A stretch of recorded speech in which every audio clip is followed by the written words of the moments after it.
발표 시작하겠습니다.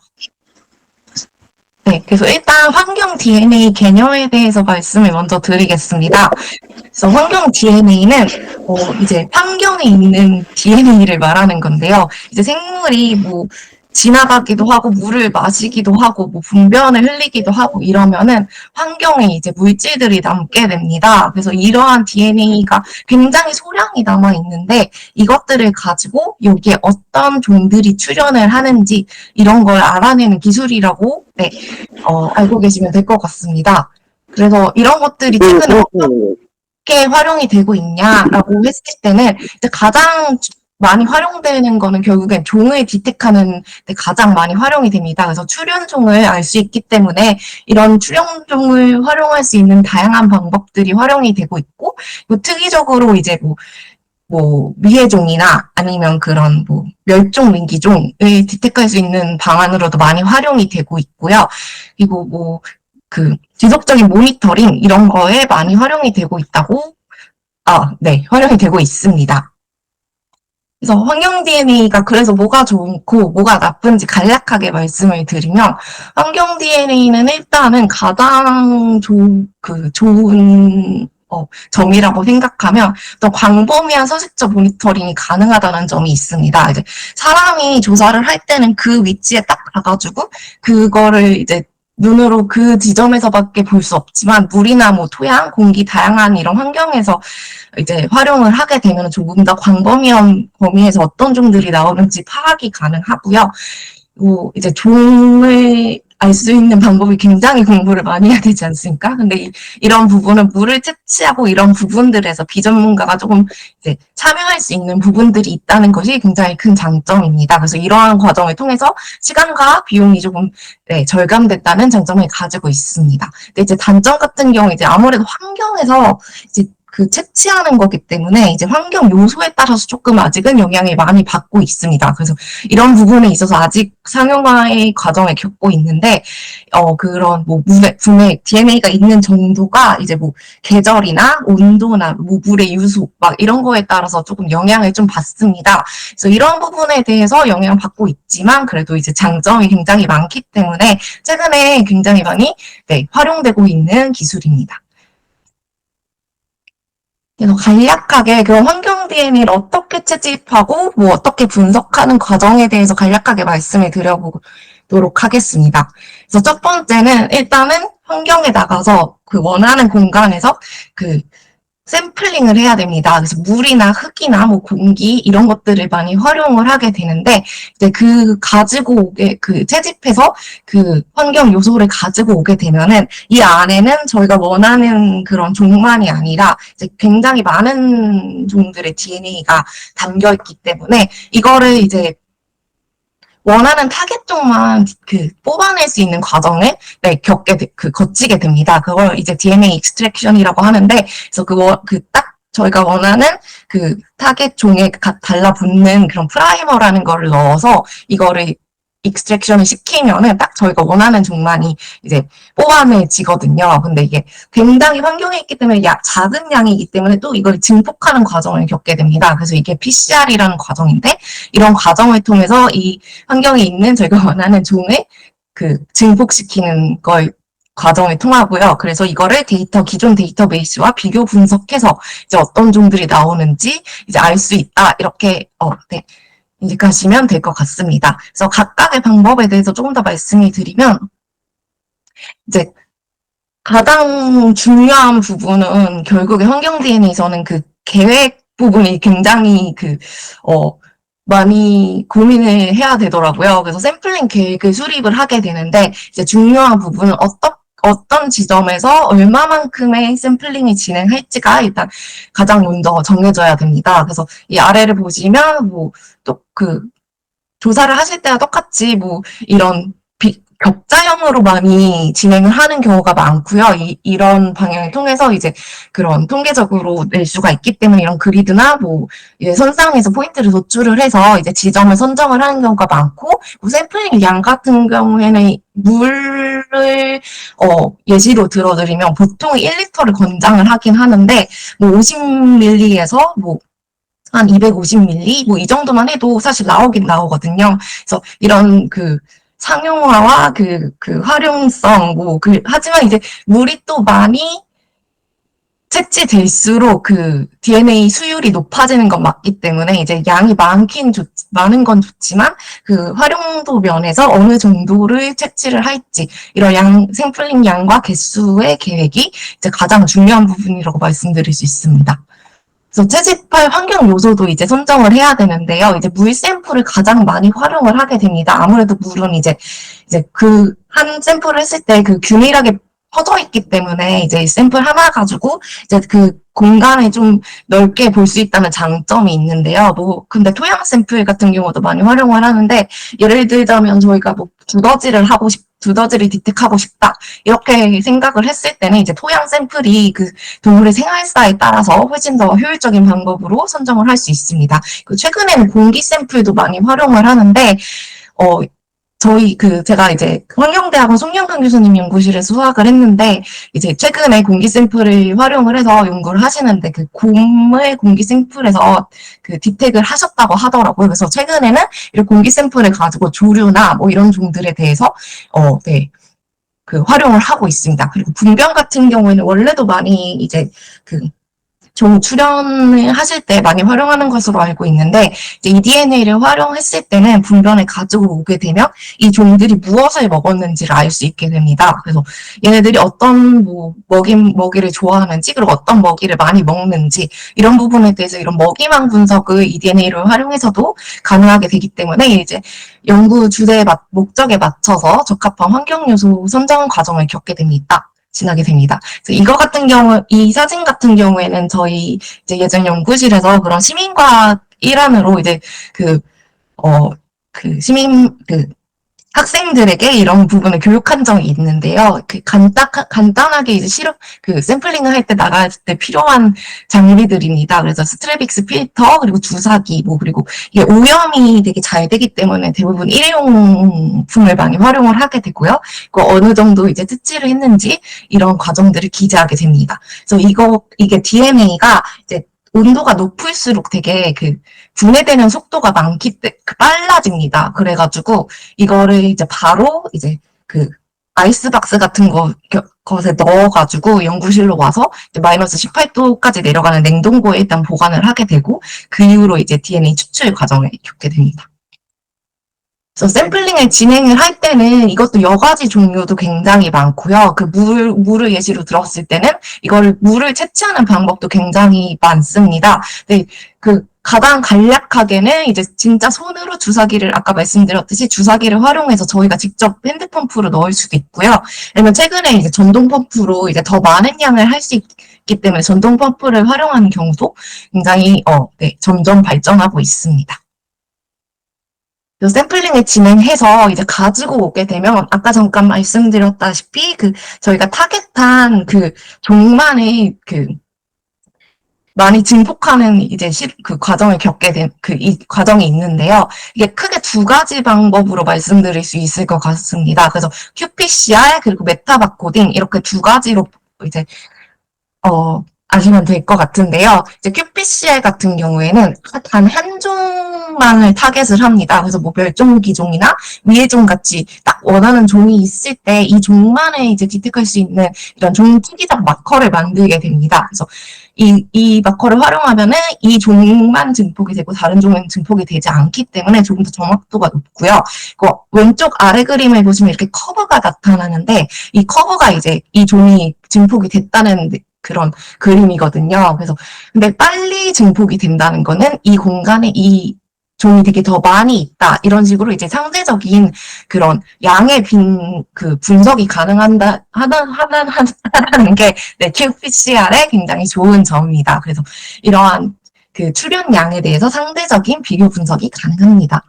두 번째 방법으로 말씀드린 메타바코딩인데요. 이제 메타바코딩 같은 경우에는 어떤 표적 분류군이 있습니다. 예를 들면 조류 분류군이 있을 수도 있고, 어류, 포유류 이런 식으로 보통 이제 분류군별로 그 유니버설 프라이머라고 이 종들을 한번 이 분류군에만 나타나는 그런 분들을 균일하게 증폭할 수 있는 이제 그런 방법인데요. 이거의 가장 큰 장점이 이제 하나의 샘플링에서 이런 뭐 조류종 전체를 알 수 있다, 종 수준까지 알 수 있다는 점이 굉장히 큰 장점이고, 이것 때문에 군집 분석까지, 알파, 베타, 다이버시티까지 구할 수 있다는 장점이 있습니다. 그래서 지금 일본에서도 그렇고, 미국에서도 그렇고, 다양한 유니버설, 분류군의 다양한 유니버설 프라이머들이 이미 만들어져 있기 때문에, 이런 것들을 이제 활용할 수 있는, 기술이라고 생각하시면 됩니다. 그래서 이렇게 DNA 추출을 해가지고 증폭을 하고 나면은, 이제 데이터 분석 과정이 있습니다. 이 왼쪽에 이제 염기 서열이라고 나와 있는 부분이 이제 지금까지 하면 저희가 얻을 수 있는 러 데이터입니다. 근데 이런 염기 서열들이 나타나게 되는데 이것들을 이제 이게 어떤 종인지 이렇게 데이터베이스와 비교 분석하는 과정이라고 생각하시면 되는데요. 이제 데이터베이스 같은 경우에 일본에 이제 미토피씨도 있고 그리고 그런 NCBI라고 이제 전 세계적으로 이제 공통적으로 그런 유전자 데이터베이스를 공유하는 그런 시스템들이 있어서 그런 부분과 비교 분석하는 과정을 통해서 이제 종 이름까지 추출을 하는 과정을 하면은 이제 이 공간에 어떤 종들이 있는지를 알 수 있게 됩니다. 그래서 그러면 이런 환경 DNA가 어떤 연구들에서 많이 활용이 되고 있는지에 대해서 간략하게 말씀드려 보겠습니다. 생각보다 그 DNA를 활용한 연구는 오래됐는데요. 근데 이제 최근으로 갈수록 이게 어쩔 수 없이 그런 기술의 발전에 영향을 받는 그런 기술이기 때문에 최근에 메타바코딩이 개발이 되면서 이제 많이 활용이 확대되고 있는 것을 보실 수 있습니다. 그래서 최근 한 10년 사이에 그 급격하게 논문의 개수와 그런 활용성이 높아지고 있습니다. 그래서 어디에 활용을 하느냐라고 말씀을 드리면 고생물부터 원래 고생물이 예를 들면 호박 같은데 어떤 종들이 있는지 이런데 DNA를 활용하는 것도 환경 유전자 활용하는 방법이거든요. 그래서 이런 부분부터 먼저 시작이 됐었는데 이제 최근에는 이런 나머지 그런 플랜트 폴리네이터도 볼 수 있고, 먹이망 분석, 그리고 출현종 분석, 이런 식으로 활용이 되고 있습니다. 그래서 최근 나오는 논문들에 대해서만 이제 간략하게 말씀을 드리면, 가장 사실 말씀드렸지만 활용할 수 있는 방법은 생물종 서식 여부 확인입니다. 그래서 이런 생물종 서식 여부를 확인을 할 때, 이제 동물의 생활사에 따른 그런 예를 들면 호수가 있으면 아침에는 여기를 더 많이 이 공간을 훨씬 더 많이 활용했다 다 저녁이 되면은 이제 오른쪽 공간을 활용한다 이런 식으로 이게 공간에 따라 격자로 채취를 하기 때문에 그거를 되게 세밀하게 볼 수 있다는 장점이 있습니다. 그리고 이제 계절별로도 이제 여름에는 이곳을 더 많이 활용을 하고 가을에는 저쪽에서 더 많이 나온다 이런 식으로 계절별 모니터링이 분석이 이제 EDMA 같은 공간 분석과 같이 갈 수 있다는 굉장히 큰 장점이 있습니다. 그리고 말씀드렸다시피 출현종 공간 분포 모니터링을 할 수 있는 다양한 연구들이 진행되고 있고요. 그리고 이제 EDNA가 아직은 EDNA만 해서 이제 모니터링이 완성된다는 과정은 아니지만 이제 과정은 아니기 때문에 기존 종조사의 보안 방법으로서 환경 DNA 활용이 많이 제시되고 있습니다. 이제 오른쪽 아래 표를 보시면은 이 DNA 그런 카메라 트랙 같은 기존의 방법을 합쳤을 때 훨씬 딥텍할 수 있는 종들이 확실하게 늘어나는 것을 보실 수 있습니다. 그래서 왼쪽 그런 그림을 보셨을 때 가운데 있는 게 트래핑과 DNA와 공통적으로 딥텍한 종들이고요. 하지만 eDNA로 이런 추가적인 종들도 딥텍이 가능하다. 이런 부분들이 제시되고 있습니다.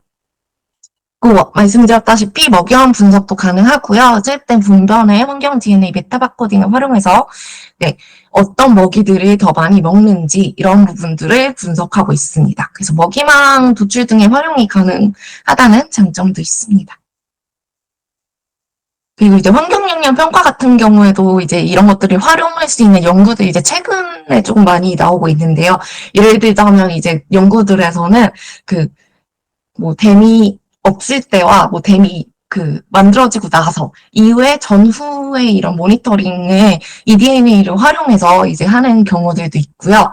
그리고 이런 환경 특성, 왼쪽 아래 그림 같은 경우는 이 인위적 압력에 따라서 어떻게 공간에 따라서 종들이 다르게 나타나는지 이런 부분들을 정량적으로 분석할 수 있는 방안을 제시하고 있습니다. 그래서 해외 사례 같은 경우에 실제로 그럼 이 DNA를 어떻게 활용되고 있느냐를 조금 말씀드리겠습니다. WWF에서는 이제 환경 DNA를 이용을 해가지고 이미 다양한 프로젝트를 진행을 하고 있는데요. 예를 들면 이제 레어 스피시스를 디텍을 하는데 이 DNA가 굉장히 좋기 때문에 이런 것들을 활용을 하고 있고, 이런 북극곰 같은 동물의 이동 경로 등 파악을 하는데 이 DNA 이미 활용을 하고 있습니다.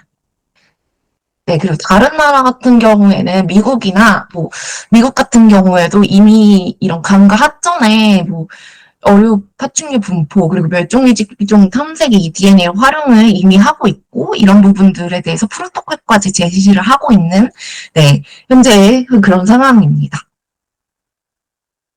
유럽 같은 경우에도 이제 EU 소속 국가들 이제 사이에서 네트워크를 만들어가지고 이런 것들을 어떻게 진행하고 있고 어떤 종들이 나왔고 학계도 계속하고 이런 실질적으로 사이트를 만들어가지고 지속적으로 네, eDNA에 관련된 연구를 진행을 하고 있고요. 그리고 eDNA 기반으로 이런 건강성 평가도 수행하고 있습니다. 그래서 일본 같은 경우에도 이제 일본 전체 조류종 조사를 한 5년 동안 이렇게 진행을 한다든지 이런 식으로 전 국가적으로 이런 eDNA를 활용을 해서 종 모니터링을 이제 하나둘씩 시작하고 있는 상황이라고 알고 계시면 될 것 같습니다.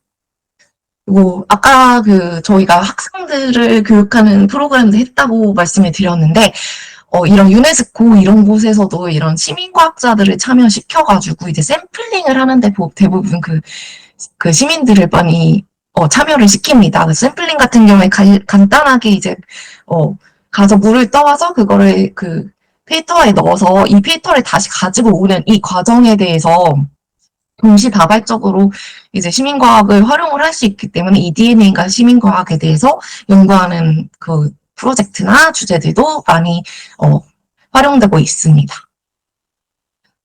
그래서 다음으로는 그래서 이 eDNA를 가지고 제가 한 연구에 대해서 말씀을 드려보도록 하겠습니다. 저는 이제 환경 DNA 기술을 활용해가지고 도시 생태공원에 대해서 종 모니터링 연구를 진행을 했습니다. 그래서 이제 모니터링 핵심 부분에 있어서 그런 이제 도시 생태계였기 때문에 이제 도시 지표종으로 많이 활용이 되고 있는 조류종과 포유류를 대상으로 연구를 진행을 했고요. 그래서 도시 생물종 데이터 부족의 한계를 넘어서 eDNA를 활용해가지고 이제 미소 서식적 안에 어떻게 차이가 있는지까지 보려는 목적을 가지고 있었습니다. 그래서 연구 질문으로는 eDNA를 활용해서 도시생태계에서 검출이 가능한지, 그리고 세부 공간별로 어떻게 다른지, 어느 정도의 샘플링 노력이 필요한지, 그리고 각 종의 특성에 따라서 어떻게 다른지, 이런 것들을 보고자 하였습니다. 또 대상지는 서울시 길동에 있는 길동 생태공원을 대상지로 선정을 했는데요. 그래서 이게 이제 습지가 9개 정도 있어서 이 습지에서 샘플링을 2년 동안 진행을 했습니다. 그래서 총 158개 정도의 샘플링을 진행을 했고요. 그래서 계절별로 어떻게 달라지는지까지 보려고 했습니다. 그래서 저는 메타바 코딩을 활용을 했는데 아까 말씀드렸다시피 포유류와 조류종을 보려고 했기 때문에 마이마말 프라이머와 마이버드 프라이머를 활용해서 분류금 분석을 하고자 하였습니다. 그리고 eDNA 메타 코딩 데이터 분석 같은 경우에는 이제 IPC DB를 이제 일본에서 만들어진 DB를 활용을 했는데요. 이제 10회 종은 아무래도 국가별로 종이 좀 다르기 때문에 이제 국가생물자원관의 국가 종목록을 참고를 해가지고 국내 종으로 이제 세부 재지정을 했고, 네, 분석을 진행을 하였습니다. 그래서 결과입니다. 그래서 표류류 같은 경우에는 그 기존의 기동생태공원 같은 경우에는 지속적으로 매년 모니터링 조사를 하십니다. 그래서 이 모니터링 조사를 통해서 나왔던 그런 종 목록과 이제 eDNA 결과를 비교 분석한 내용인데요. 그래서 문헌 기반으로 11종이 나왔었는데 이제 총 13종을 검출을 할 수 있었는데요.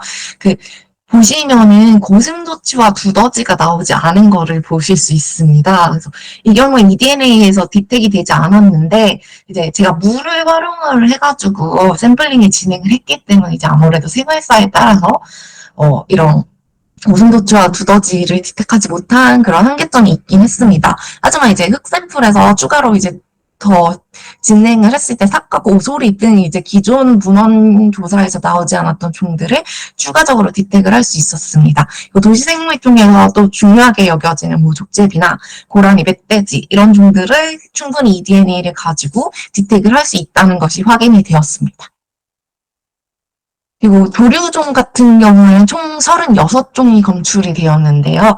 이거는 이제 조류종 같은 경우에는 조금 더 이제 계절별로 그 나타나는 종이 다르지 않습니까? 그래서 이런 부분에 대해서는 이제 총 그 나왔던 그 문헌조사 대비해서는 총 46%를 정도를 이제 디텍할 수 있었습니다. 근데 월별 평균으로 보면은 32종 정도가 그 문헌조사에서 관찰이 되었는데 그런 평균 종들, 많이 나오는 종들에 대해서는 모두 디텍을 할 수 있었습니다. 뭐 솔뻥이 뭐 오직 딱따구리든 뭐 서울시 주요 보호종도 검출이 가능했고요. 이제 그리고 물새와 산새 그리고 나그네새와 철새를 이제 비교를 했을 때는 네, 어떤 이런 동물의 생활사에 따라서 eDNA 검출량이 조금 다르게 나타나긴 했습니다. 그래서 나그네새보다는 철새가 조금 더 잘 나타나는 것을 보실 수 있습니다. 하지만 이제 돌의 유형에 따라서 출현 종수 같은 경우에는 확실히 많이 살고 있는 그런 텃새 등이 훨씬 더 많이 나오고 있는 것을 이 오른쪽 표를 보시면 보실 수 있습니다. 그리고 이런 기동생태공원 같은 경우는 세 구역으로 분류가 되어 있어요. 그래서 습지구역과 그 산림구역을 이제 이 공간들을 다르게 활용을 하는지를 조금 분석을 해봤습니다. 그래서 기동생태공원은 약 8만 제곱 정도 되거든요. 네, 8만 제곱 정도 되는데 이 공간을 진짜 미소서식적으로 다르게 활용을 하는지를 검토를 했습니다. 근데 이 경우에는 이제 다르게 나타나지 않았습니다. 그래서 통계적으로 이제 차이가 유의하지 않아서 포유류와 조류종 같은 경우 대상지 기동생태공원의 모든 구역을 비교적 균일하게 활용될 수 있다는 것이 추론이 되었고 이런 것을 이제 추론이 됨으로 인해서 이제 나중에는 이제 굳이 그 구역을 구분하지 않고 이 기동생태공원에 있어서는 이런 습지 구역에서만 샘플링을 하는데 이런 연구들이 eDNA를 샘플링을 그런 습지에서만 해도 이제 전체적으로 이제 파악이 가능하다 이런 부분에서 활용될 수 있는 연구라고 생각을 합니다. 그리고 이제 eDNA 메타바코딩을 활용을 했어요. 그래서 몇 개의 샘플링을 해야 되나가 되게 중요한 문제잖아요. 그래서 이런 부분들을 조금 계산해 보려고 했습니다. 근데 이제 이게 종축적 곡선이라는 건데 이제 그 X축이 이제 사이트 샘플링 개수라고 생각하시면 되고 이제 그 Y축이 이런 그 종 풍부도라고 생각하시면 됩니다. 그래서 이 빨간 줄이 이 기동생태공원의 경우 이제 기대되는 그 문헌조사에 따른 그 디텍하는 출현 종이라고 기록된 종의 개수인데요. 그래서 예를 들면 표류류 같은 경우에는 전통적인 조사 기반으로 15종 모두를 검출하기 위해서는 이제 기동생태공원에서는 약 150개 정도의 샘플링이 필요한 것으로 분석이 되었습니다. 그리고 개별 분석을 했을 때는 습지구역 같은 거는 확실히 더 잘 나와서 한 50여 개의 샘플링으로 한 15개의 샘플링을 이제 통계적으로 디텍할 수 있다. 이런 식으로 계산이 되었습니다. 그리고 조류종 같은 경우에는 아무래도 그 출현종 개수가 많기 때문에 월별 조류 평균 출현종 32종 모두를 검출하기 위해서는 200여 개의 샘플링이 필요한 것으로 분석이 되었고요. 이제 조류 같은 경우에는 신기하게 이제 농촌구역에서 가장 많이 검출이 되었습니다. 이게 다른 점이 농촌구역은 좀 되게 얕은 물이 흐르고 곳에서 샘플링을 했는데 아무래도 조류 같은 경우에 그런 공간에 조금 더 접근성이 많이 됐기 때문에 이런 공간으로 그 농촌구역 같은 그런 얕은 유수에서 네, 더 많이 샘플링이 된 것으로 분석이 되었고요. 그래서 이런 부분에 대해서 한 200여 개의 샘플링이 필요한 것으로 분석이 되었습니다. 그래서 추가적으로는 조류의 도래 유형, 뭐 산새, 텃새, 물새, 나그네새 같은 경우 어떻게 다르게 나타나는지를 보고자 이제 분석을 진행을 하고 있습니다. 그래서 네,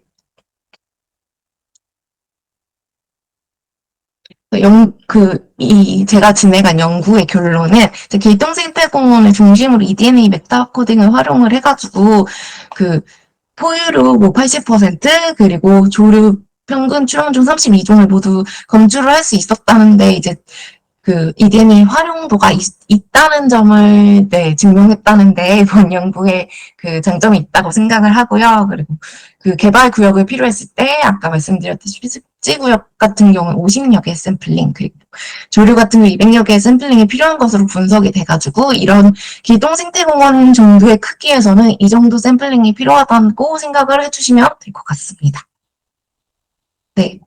그래서 결론입니다. 이제 환경 DNA가 그래서 왜 써야 되냐라고 생각을 네, 많이 질문을 받는데 이제 이 논문 같은 경우에는 이제 환경 보전에 관련된 약 248명의 관계자가 네, 보전 관련 기술에 대해서 앞으로 어떻게 될 것 같냐 이런 거에 대한 설문을 한 연구 내용입니다. 그래서 가장 유망하다고 생각하시는 그런 부분이 AI, 이제 최근에 많이 이야기 계속되고 있는 그런 AI 부분에 대해서 가장 많이 활용이 될 것 같다라고 얘기를 하시는 게 첫 번째였지만, 이제 두 번째로 말씀하시는 부분들이 eDNA에 관련된 내용입니다. 그래서 eDNA 같은 경우에 아까 급격하게 최근에 논문이 많아지시는 거를 보시는 거와 마찬가지로 그런 MGS라고 그런 차세대 염기서열 분석의 기술이 굉장히 고도화되고 되게 상용화되고 있는 과정에 있으면서 이런 부분들이 이제 활용될 수 있는 부분들이 코스트가 점점 낮아지고 있고 이런 부분들이 가장 유명하다고 네, 얘기를 많이 예,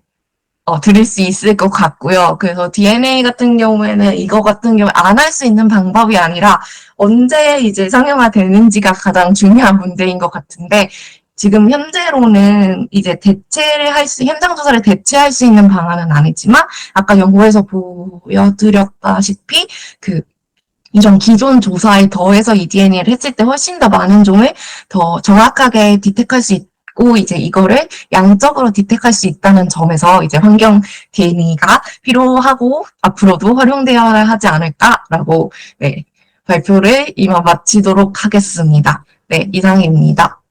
감사합니다. 네, 박사님 말씀 강의 잘 들었습니다. 정말 되게 흥미로운 연구 주제인데요. 이게 이제 워낙 직접 포획하지 않는 이상은 되게 조사하기가 어려운 부분이기도 하고 아까 말씀하셨던 것처럼 이제 같이 병행해서 가면 더 좋다고 말씀 주셨는데 이제 얘기 듣다 보니 저도 궁금한 게 많이 생기더라고요. 샘플링을 200여 개를 해야 되고 또 이 조사할 수 있는 DNA 분석할 수 있는 기간도 필요하고 그러다 보니 상용화되는 데는 또 주셨잖아요. 그에 대한 질문으로 이제 대략 비용도 사실 접근하려면 중요하고 기간도 중요하고 또 정확도 이 세 가지는 되게 중요한 포인트인 것 같아요. 그 지금 뭐 연구 단계에서 이렇게 딱 지금 현재 연구 정확도 어떻게 보면 기간이라는 세 가지 측면에서 어떻게 보시는지 그 점이 좀 궁금하기도 합니다.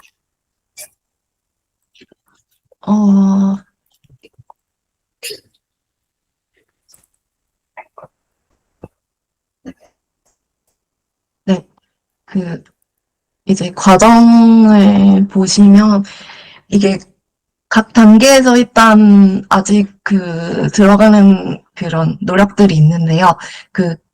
일단은 DNA 채취할 때 그런 필터들을 사용을 하게 됩니다. 그래서 네. 이런 필터 같은 경우에를 말씀을 드리자면은, 저희는 D에 있는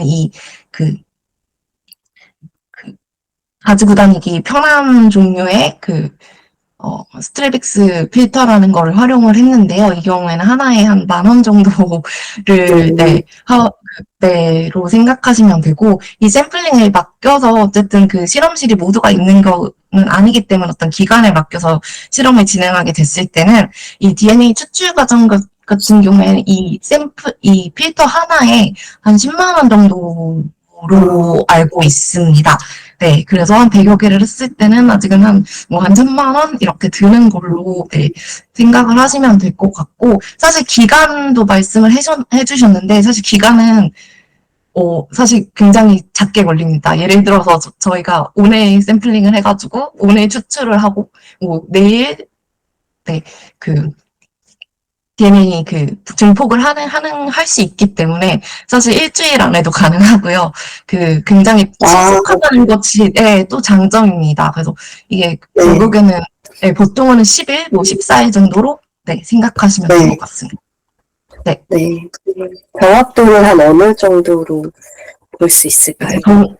정확도는 사실 이제 DNA의 아까 장점이라고 말씀을 드렸을 때 이런 오염 위험이 조금 있습니다. 그래서 이게 환경에서 하는 거기 때문에 이제 위험성이라고 하는데요. 나오지 않는 종이 나올 수도 있는 경우도 있고 그런 부분들이 있는데, 그래도 아까 다른 연구들을 봐도 제 연구도 그랬고 약간 80% 정도는 디텍을 할 수 있다, 이 정도로 생각을 해주시면 될 것 같습니다. 간단하게 좋게 말씀을 드리자면, 네. 네. 네, 말씀 감사합니다. 또 다른 저희 기술사 분들도 저희 관련해서 질문 많이 주시기 바랍니다. 김남희 선생님 손 들어주셨는데 질문 주시오. 이거가 지금 우리나라에 종 DNA 정보가 아주 종별로 많이 갖고 있는 건가요? 첫 번째 질문은 그거고요. 두 번째 질문은 가령 DNA 분석을 했을 때 그 종이 예전에 있었을 수도 있는데 지금은 없는데 DNA 나올 수도 있잖아요. 만약 평가에서 있어서는 지금 서식하는 애가 되게 중요한데 서식하지 않는 되게 중요한 정원이 나왔을 때도 문제가 될 수도 있잖아요. 근데 이런 걸 어떻게 저희가 그러니까 연대 얼마큼까지 얘네들이 종이 서식하고 있는 걸 알 수 있는, 언제적부터 있었던 걸 알 수 있는지. 제 말씀 좀 이상하게 하긴 했지만 아니다, 질문 감사드립니다. DNA 같은 경우는 자원관에서 계속 만들고 있는 걸로 알고 있고요. 그래서 DB는 만들어져 있는데, 이제 계속 활용할 수 있는 데이터베이스를 이제 제가 검색을 우리나라에서 어떻게 하고 있냐 해가지고 최근에도 검색을 해봤는데, 해양수산부나 생태원, 자원관, 이런 세 부분에서 기관들이 최근에 좀 많이 연구를 시작을 하셨더라고요. 해양수산부 같은 경우에도 해양 생물을 대상으로 이런 키트도 만드시고, 이런 식으로 이제 계속 데이터베이스를 쌓아가는 과정이라고 생각을 해주시면 될 것 같고요. 그리고 두 번째로 이제 이게 언제부터 있었는지 모르는 그런 과정에 대해서 이제 DNA가요, 이제 물을 대상으로 말씀드리면 이게 햇빛도 받고 온도도 올라가고 막 이러지 않습니까? 그래서 이게 DNA가 분해가 됩니다. 그래서 오래되어 있는 것들은 일단 디텍이 되지가 않기 때문에 이제 물을 사용을 했을 때는 그런 부분은 조금 우려를 안 하셔도 될 것 같고, 근데 보통은 한 달 이내로 생각을 하시면 됩니다. 자외선에 의해서 다 파괴가 되기 때문에 그런 식으로 생각하시면 될 것 같고, 이제 토양은 조금 다른 게 이제 사체가 있을 수도 있잖아요. 말씀하셨다시피. 그래서 토양을 했을 때는 그런 부분들이 나올 수는 있다. 이런 정도로 생각을 해주시면 될 것 같습니다. 그래서 물을 활용을 했을 때는 적어도 한 달 이내의 것들을 디텍을 한다라고, 네, 말씀드릴 수 있을 것 같습니다.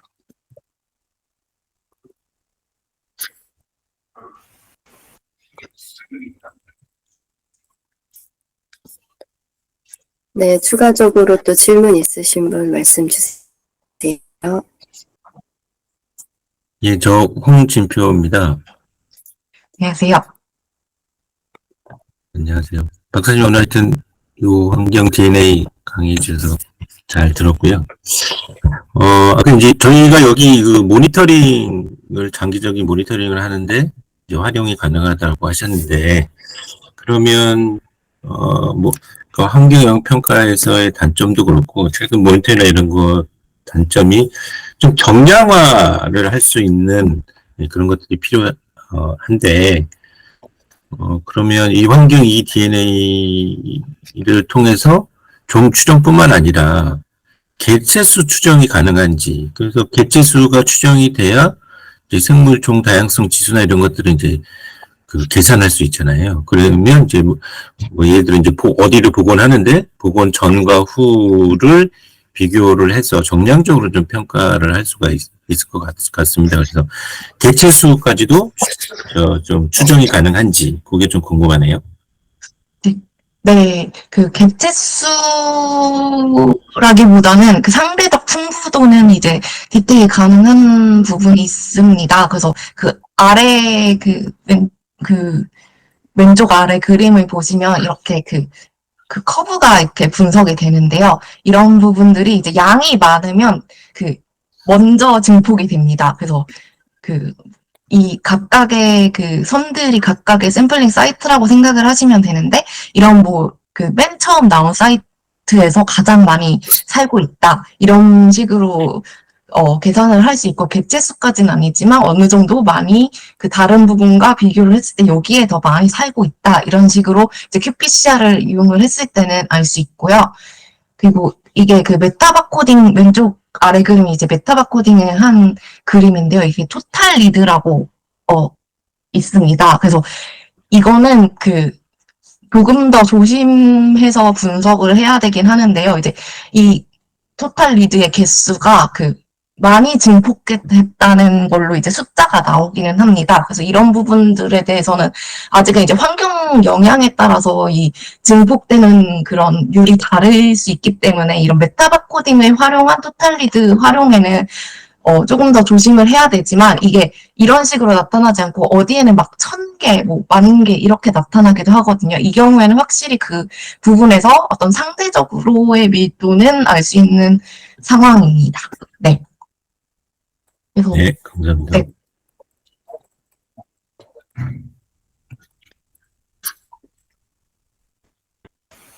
네, 저기 위현정 기술사님 손 들어주셨는데요. 질문 부탁드립니다. 예, 안녕하세요. 오늘 발표 너무 제가 잘 모르는 분야여가지고 굉장히 재밌게 잘 들었고요. 저 그냥 궁금한 게 한 2가지 정도 있어서 별거 아닐 것 같긴 한데, 아까 제가 보니까 이걸 추출하기 위해서는 연구소에 좀 맡기든가 이렇게 해야 되는 방법으로 해야 되는 것 같아요. 제가 얘기를 들어보니. 네. 근데 초반에 말씀하실 때 장점에서 비전문가도 사용이 가능하다 이렇게 하셨었거든요. 그래서 저는 약간의 이제 비전문가의 입장으로 봤을 때 그럼 어디에서 어떻게 활용할 수 있길래 장점에 들어갔을까 하는 이제 궁금한 게 첫 번째고요. 그 두 번째로는 아까 사례지로 길동생태공원을 하셨잖아요. 2년 동안 이제 연구 조사를 하셨다고 했는데, 그렇다면 왜 길동으로 하셨는지, 사실 저희가 뭐 여의도 색강이라든지 뭐 생태공원은 사실 도시 안에 많이 있는데 굳이 왜 길동으로 선택을 하셨는지에 대해서 좀 궁금합니다. 네. 처음에 질문해주신 부분이 비전문가가 어디에 들어가야 되냐, 이런 부분에서 이제 말씀을 들어보면은, 이 샘플링 하는 과정에서 사실 되게 시민과학이 해외에는 되게 활용이 많이 되고 있습니다. 그래서 사실 이 아래 있는 사진들이 저희가 직접 가서 이제 연구생일 때 했던 과정들인데요. 가서 물을 떠서 이거를 필터에 그냥 통과를 시키면 됩니다. 그래서 뭐 이게 그 다음에는 물론 전문가의 손을 거쳐야 되지만, 이제 기존 조사 같은 경우에 정말 전문가 분들밖에 나가서 볼 수가 그러니까 전문가 분들만 그런 모니터링 전문가 분들만 가능한 작업이 이제 샘플링 과정에서 이런 비전문가들이 참여할 수 있다는 되게 그런 부분에서의 비전문가 참여가 그럼 샘플링만 된다는 얘기인 거예요? 네, 샘플링 뜨는 것만? 네. 근데 테스트가 사실 이런 프로토콜이 다 나와 있긴 합니다. 그래서 이런 것들을 분석을, 네, 비전문가도 할 수는 있는데, 이제 이런 과정에서 사실 많이 활용되기보다는 이제 샘플링 과정에서 많이 활용을 한다는 부분이 근데 되게 큰 장점이라고 생각이 되는 부분입니다. 네, 그래서 오른쪽 그 아래 그림을 보시면 이게 프로젝트로 지금 진행이 되고 있는 거라고 하는데 이제 하루를 정해가지고 전 세계에서 같은 타이밍에 샘플링을 진행을 합니다. 그래서 이런 경우에 사실 이렇게 많은 종 전문가들이 이거를 진행을 하는 건 사실 불가능한 부분들인데 이런 경우에 이런 시민들이 참여를 함으로써 이런 전 세계에 있는 종들을 한 번에 이제 알 수 있다. 이런 되게 활용할 수 있는 방안은 네, 이런 부분에서 아마 네, 그런 장점으로 꼽히는 것 같습니다.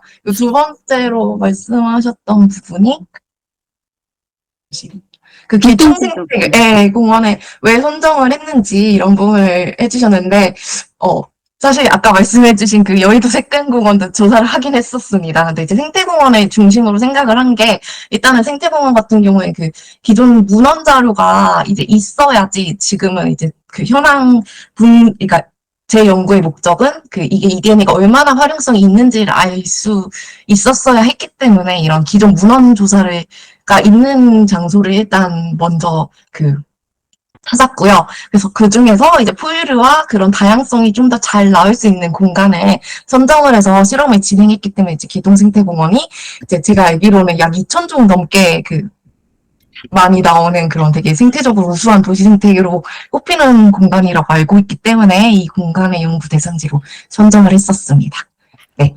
그때 말씀하신 여의도 색간공원 같은 경우에는 그 수달종을 대상으로 거기도 또 그런 연구가 많이 진행되었던 과거 연구들이 있어서 그런 종을 대상으로 네, 연구를 진행을 했었습니다. 네, 감사합니다. 네.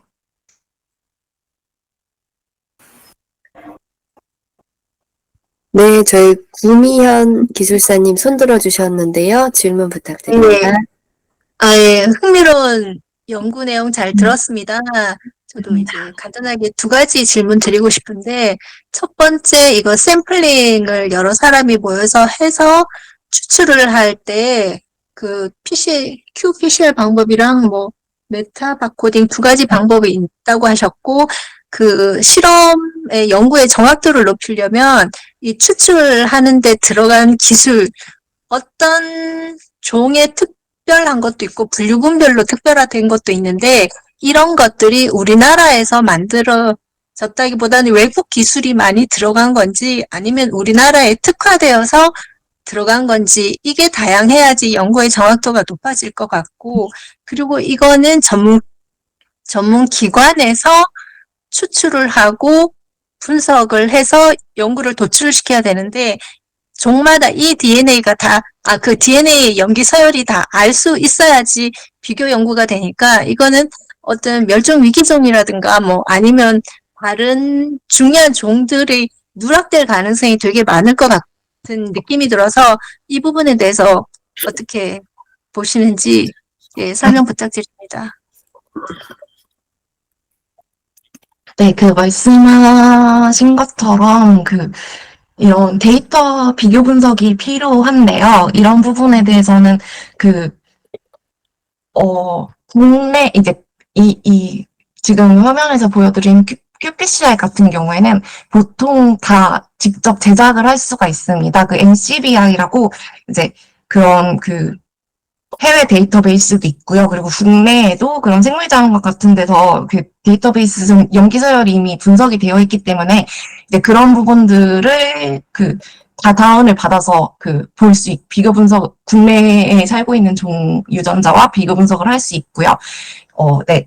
그리고 예를 들자면 제가 멧돼지 연구도 진행을 했었는데 이제 해외에 다양한 이런 프라이머들이 만들어져 있었는데 이게 진짜 우리나라에 있는 멧돼지도 이제 분석을 할 수 있는지 이런 사전 조사를 조금 진행을 하게 됩니다. 그래서 멧돼지 털 같은 경우 국내에서 채취한 멧돼지 털을 가지고 와서 이게 진짜 증폭이 되는지를 확인하는 과정을 한번 거치거든요. 그래서 그런 경우에는 이제 해외랑 국내랑의 이제 활용성은 그렇게 생각하시면 될 것 같고요. 해외에 만들어진 거를 저희가 활용도 할 수 있고요. 그리고 저희가 직접 만들 수도 있습니다.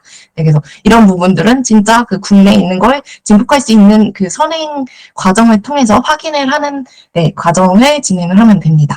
네, 그리고 그 DB 같은 경우에도 이제 이 DB가 항상 그 비교 분석하는 DB가 항상 문제긴 합니다. 그래서 제가 기동생태공원도 전에 제 기동생태공원 연구에서는 이제 해외 그 일본의 DB를 활용을 하긴 했는데요. 아직 제가 알기로는 국내에 딱 만들어진 DB는 없는 걸로 알고 있고요. 그래서 각 연구자가 DB를 작성을 해서, 네, 활용을 하고 있는 과정인데, 이제 이것도 최근에 이제 다양한 그런 용역 연구들이 많이 나오고 있더라고요. 그래서 이런 식으로 아마 K 버전의 그 데이터베이스가 만들어지지 않을까 고대하고 있습니다. 네.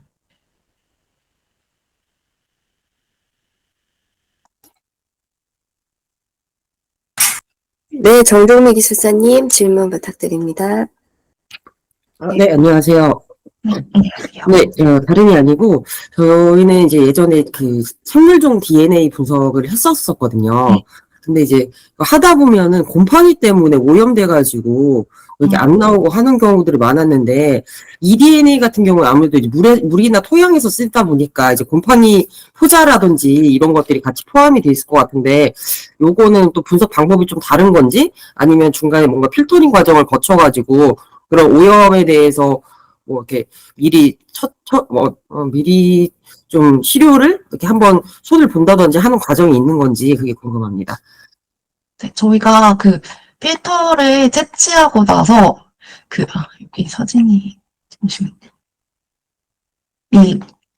이게 DNA가 말씀하셨다시피 그런 그런 시료기 때문에 그런 오염의 위험이 항상 있는데요. 그래서 바로 이제 냉동 상태로 만드는 걸 가장 빨리 해야 되는 과정이긴 합니다. 그래서 이게 온도가 낮으면 거의 DNA 같은 걸 추출하고 나면은 변동이 없기 때문에 저희 두 번째 사진을 보시면 저희가 항상 그 아이스박스를 들고 다녔고요. 그래서 그날 바로 연구실로 돌아가서 그 영하 18도까지 내려가는 냉동고가 있습니다. 그래서 그런 부분에 이제 저장을 바로 해놓으면은 이런 부분에서 조금 그런 오염의 위험도를 낮추기 위해서 노력을 많이 했고요. 그리고 용액이 있습니다. 그래서 이게 DNA가 분석이 되지 않고 오염되지 않는 그런 용액을 채취할 때 넣어주는 과정이 또 있습니다. 그래서 그런 거를 늦춰주는 용액들도 활용을 하면은 더욱, 네, 그런 오염을 막을 수 있는 과정인 것 같습니다. 그래서, 네.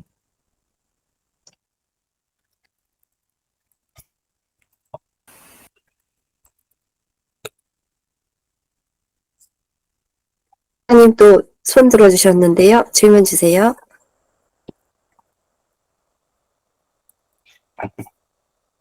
마이크 꺼져 있습니다. 예. 아니, 다른 분들 다 손 들고 얘기해서 손 봤는데요. 길동 생태공원을 대상으로는 이제 포유류하고 조류를 하셨는데, 그럼 현재 기술로서는 분류군을 다 커버할 수 있는 건지, 예를 들어 이제 좀 곤충이나, 네. 이제, 예, 대형 저서성 무척추 동물 이런 것들이 하여튼 종수가 굉장히 많은데, 네. 현재에는 어느 정도까지 지금 그게 기술력이 다 있는지 좀 궁금합니다. 네, 저는 이제 포유류와 조류종으로 하긴 했는데요. 이게 군별로, 이런 분류군별로 이미, 네, 계속 나오고 있습니다. 근데 그게 이제 국내에 적용이 가능한지는 시범 적용을 해야 되지만 식물 분류군도 있고요. 조류, 포유류, 어류, 양서류, 이런 식으로 분류가 되어 있기도 하고, 아예 비타브레이트라고 척추동물 대상으로 하는 프라이머들도 있습니다. 이제, 많은 종을 하게 되면 조금 이제 정확도가 더 떨어질 수는 있지만, 기존, 네, 활용할 수 있는, 그런, 저희가 생각하는 분류군에 대해서는 이미, 네, 많은 연구가 진행이 되고 있는 걸로 알고 있습니다. 곤충이 가능할까요? 미리 참내. 곤충 쪽으로도 그 프라이머가 나와 있는 거를 보긴 봤는데요. 제가 곤충을 잘 찾아보지는 않아서 제가 그 전문적인 부분은 아니라서 명확하게 말씀 못 드리겠지만, 예, 보통 봤을 때 그때 이제 환경 시료를 입에 붙어 있는 그런 거, 나뭇잎을 긁어가지고 그런 것들로 분석을 하시더라고요. 그런 벌레 같은 경우에는 이 나무에 뭐 어떤 그런 벌레가 살고 있는지 그런 부분을 보기 위해서 이런 환경 시료를 어떤 걸 선택하냐에 따라서 네, 그런 벌레들도 네, 가능할 것 같습니다. 네. 네, 감사합니다.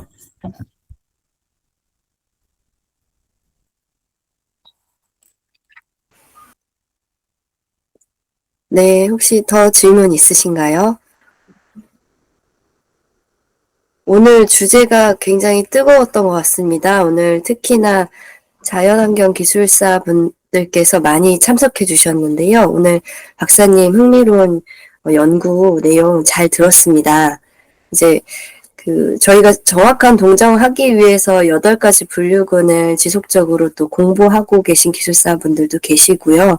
근데 거기에 이제 추가적으로 앞으로 이 DNA가 함께 해서 이렇게 좀 더 정확도를 높이고 또 기술이 고도화되는 내용에 참 신기하고도 참 흥미롭고 재밌는 주제 오늘 너무 감사드립니다. 그리고 또 이 기술 고도화뿐만이 아니라 상용화되고 또 특히 제품화해서 또 사업화할 수 있는 아이템이지 않을까라는 생각도 듭니다.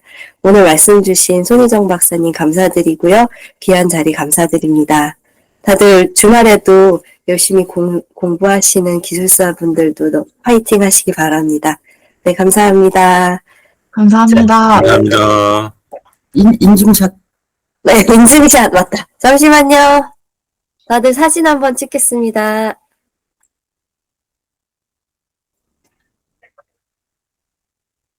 숫자 카운팅 해주세요. 지금 저 하나요? 네. 네, 찍으시면. 찍겠습니다. 카메라 잠시만 네. 켜주세요. 네. 하나, 둘, 셋. 네, 한 번만 더 찍을게요. 하나, 둘, 셋. 네, 찍었습니다. 고생하셨습니다. 네, 감사합니다. 네, 감사합니다. 저 그리고 한 가지 홍보 한번 말씀드려도 될까요? 저희 감사합니다. 네, 자연환경 기술사의 홍보분과 윤미정, 성현주, 정종미, 강아람 기술사가 열심히 하고 있는데요. 2025년도에 이제 계획하고 있는 바를 같이 함께 하시고 싶은 기술사님 계시면 저희 총회 때 신규 회원 접수 받습니다. 홍보분과 많은 응원과 참여 부탁드립니다. 감사합니다. 수고하셨습니다. 네, 박사님 감사합니다. 수고하셨습니다. 수고하셨습니다.